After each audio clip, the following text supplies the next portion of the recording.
Hello, welcome to Ceramics with Miss Tomimitsu. Today I'm going to show you how to make your last coil using this chunk of clay to add it to the top of your pot so that your pot is flush on top, so that your flange later on will sit nicely with your lid on top.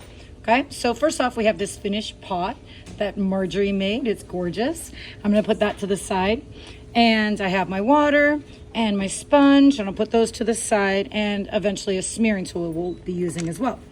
However, I'm gonna first just wet my table because I'm gonna make a coil, and we always wanna make sure that the table's moist, okay? And this is a little bit too large, so I'm gonna cut some off, start with a ball, and have my nugget. Now I'll start rolling my coil. This coil is gonna be a little thicker than my other ones. I'm gonna make sure that it is definitely as thick as this, maybe a little bit thicker as the Crayola marker.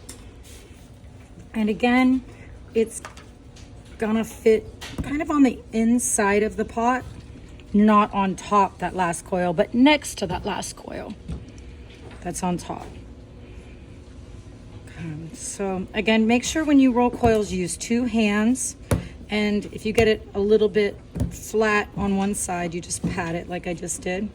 And I'm happy with this one. I think it's a little long. Oh, I also am gonna need a needle tool, and I'm gonna cut this at an angle, as always. Ooh, it's a little bit of a negative space in there. Maybe at another, so I get that out. Yeah, that'll work. And the inside of the pot was finished yesterday, or all the pot was finished yesterday, so it's a little dry. So what you're gonna wanna do is wet the inside of the lip a little and the top a little. And if it's really dry, you might wanna take a comb and score it up on the inside and the top just a little bit to rough that up and make it about the same plasticity as the coil that's coming into it.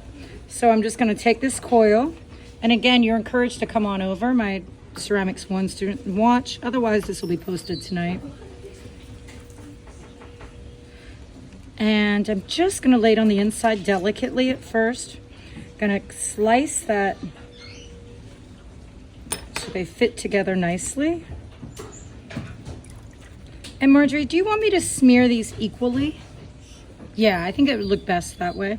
So you have that. So end up making, or actually, you know what? I'm just gonna smear the inside because it's a little bit of a different plasticity and you end up getting a crack, but we can smear the inside.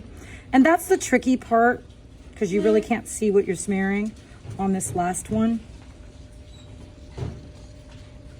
But I have my finger in there, just kind of smearing the top coil into that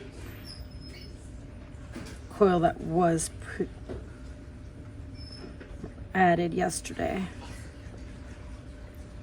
And we did it pretty thick. We added the coil on there pretty thick because you end up thinning it out somewhat when you go to smear.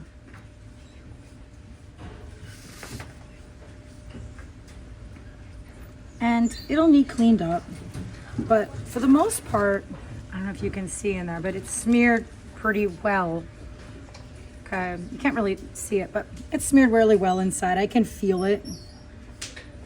And if I just kind of roll around, and if you use the black disc and put your pot on top of that, it kind of works as a banding wheel. It can help you smear a little bit better, or just move the pot a little bit better. Who's experienced that, where the black disc is like a banding wheel?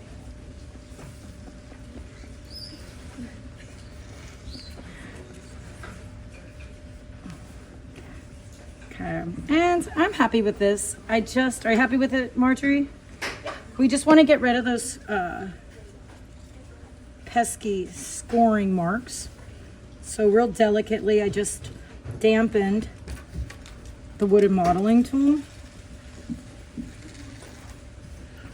And it's a little off. It's not perfectly symmetrical, the top, but that's something that Marjorie and I can work on later on.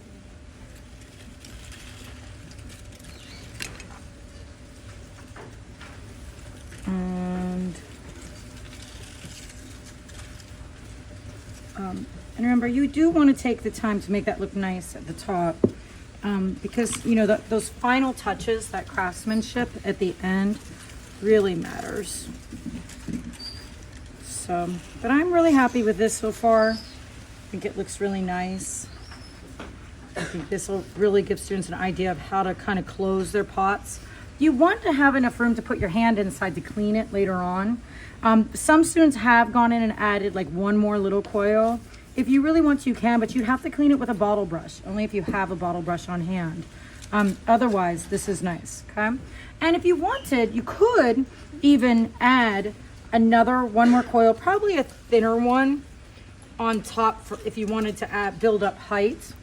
At this point, you could add one more on top, but you don't have to, okay? It would just be a little taller on the side, you know, but it's up to you, okay? So thanks for watching. Don't forget to like and subscribe. Thank you.